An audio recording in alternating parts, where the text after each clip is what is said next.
First Minister speaks about majority votes, but we know on Michelle Thompson's amendment it came down to just one vote. And at First Minister's questions, I'm asking the First Minister about her one vote, because that amendment simply asked to pause the period that people can apply to have their gender changed if they are on trial for such serious offences. What was the problem with just pausing that opportunity for someone when they are on trial for such a serious offence? And it seems to be the First Minister has not taken the people of Scotland with her on these issues. Polling shows that a majority of Scots are firmly against key parts of this bill. A majority oppose reducing the time applicants must have lived in their acquired gender from 2 years to 6 months. And a majority oppose removing the requirement for a doctor's diagnosis of gender dysphoria. That includes a majority of Conservative voters, but crucially it also includes a majority of Liberal Democrat voters, Labour voters and SNP voters.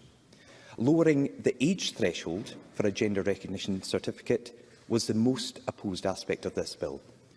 2/3 were against it. And again, this included 63% of SNP voters, 67% of Labour voters and 75% of Liberal Democrats. Despite this, all three parties are backing the bill today. So why does the First Minister and her allies in this chamber believe they know better than the public? First Minister.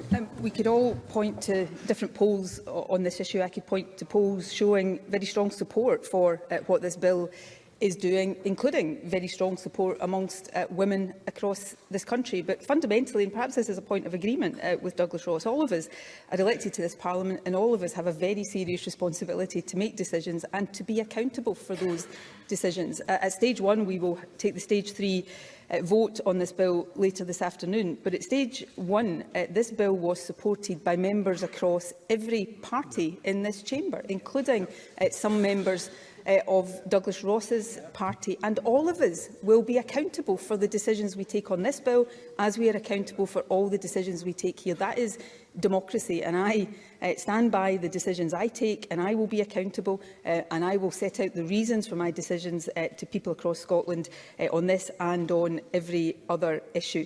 Removing the need for medical diagnosis for a trans person who wants to legally change their gender is actually one of the purposes of this legislation, because the need for that is one of the most intrusive, traumatic and dehumanising parts of the current system.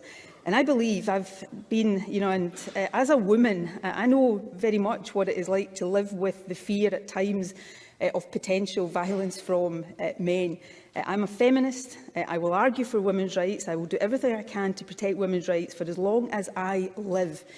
But I also think it's an important part of my responsibility to make life a little bit easier for stigmatised minorities in our country, to make their lives a bit better and to remove some of the trauma that they live with on a day-to-day basis. And I think it is important to do that for the tiny minority of trans people in our society. And I will never apologise for trying to spread equality, not reduce it, in our country.